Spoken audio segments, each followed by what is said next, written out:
Сәлем достар, ассалаумағалейкум баршаларыңызға. Қайырлы күн. Біздің Photoshop сабақтары алтын түсті текст және де металл түсті тексттерді қалай жазу керек екен сабақ. Достар, өткенде ғана осыны маған біреу жіберді.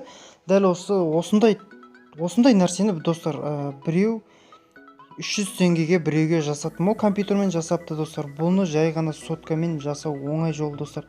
Мен сіздер қаламай менің сабақтарымды көріп жүріп, біреуге ақшаға Photoshop істеткендеріңізді өздеріңіз біздің видеоны көріп өздеріңіз ақ істейтін дәрежеге жетесіздер достар. Басынан бастап көрсеңіздер болды достар. Мен сіздерге бір кейде жаным ашып кетеді, біреулер ақшаға істеп жатады, ауа жасап берші деп жалынып жатады.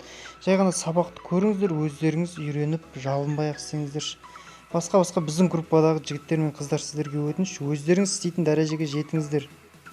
Сабақты көріп жүріп ақшаға істетпеңіздер, барынша үйреніңіздер. Сол себептен бүгін өте қарапайым нәрсені сіздерге көрсетемін.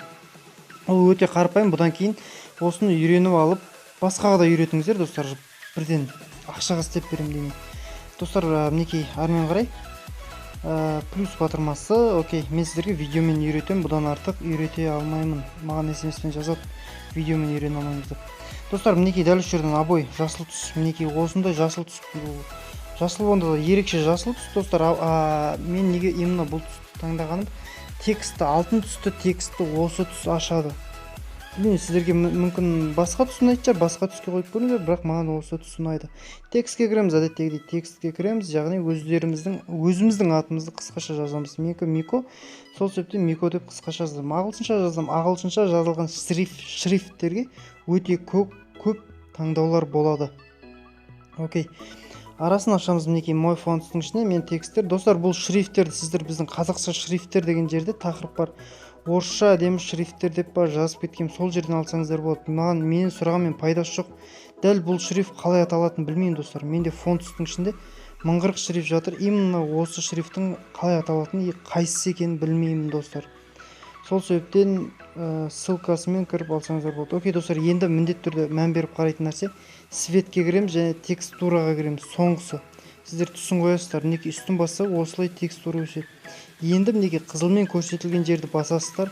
Алдын ала металл фон, яғни темір түсті фон, серебро фон немесе золотой фон деп скачать етіп аласыздар сапалы суреттерді.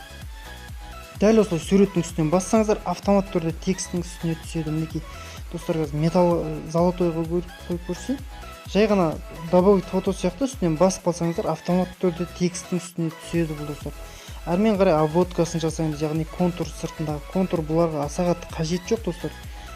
Бұл комикс стиліндегі, яғни алтын түсті тексттер, жай ғана артына тен берсеңіздер болады. Теннің де өзінің настройкасы бар. Біреулер осы жерді дұрыс пайдалана алмайды екен, әлде мінекей осылай жоғарыда астына түсіресіз тенді. Негізінен сәл оға қарап жылжытып және астына түсірген дұрыс. Қатты емес, кішкене обводка берсек болды, яғни шет-шетінен қара сызықпен жүріп өтсе болды достар. Енді бұл жерде қатты рөл ойнайтын тен достар. Тен адам кәдімгідей мінекей прозрачностьін жоғары көтеріп тастап, размытияны достар, размытияға қойып көрсетейін. Размытияны жоғарылатсаңыздар қатты болып кетеді, яғни астына түсірсеңіздер четко тен болады, яғни точно тен. Енді бұндай тендер аса қатты, білмеймін достар, аса қатты күшті емес, бірақ та бұның да өзінің әсері бар. Бұндай тендерді достар жасаудың 2-3 түрі бар, оны алдын кейінде сабақтарда көрсетемін. Негізінен бұндай теннің бір түрісі. Енді металлға ауыстырып көрейік достар, дәл осылай. Ана шетте текстураның ең шетінде таңдалып тұрған нәрсе достар, соны бассаңыздар болады. Енді бұған да тен қойып көрейік достар, сарыға. Енді бұндай металл түсті фондарға артық фоны ақ немесе қара болған дұрыс, және обводкасын ақ қылыңыздар, контурын. Тенде де тенді біреулер достар түсін ауыстырып жіберіп отыр. Түсті теннің түсі негізінде қара болады. Мінекей ақ түсті тендер қойып көрейін, ол жараспайды. Тен деген нәрсе көлеңке, яғни көлеңке тек қана қара түсті көлеңке болады. Немесе жасыл сұр түстегі көлеңке ешқашан болмайды. Неге достар, осылай тен. Бұл жерде главный рөл атқаратын тен, және де FX-тен дожар болмаса драманы басып көріңіздер, енді қайсы жарасады сол. Неке достар, міндетті түрде жай ғана осы қарапайым нәрсе, осыған болады достар. Сіздер 300 теңге төлейтін бедіңіздер, соған не қылам достар. Осы сабақты көріңіздер, бұдан кейін өздеріңіз істеңіздер достар.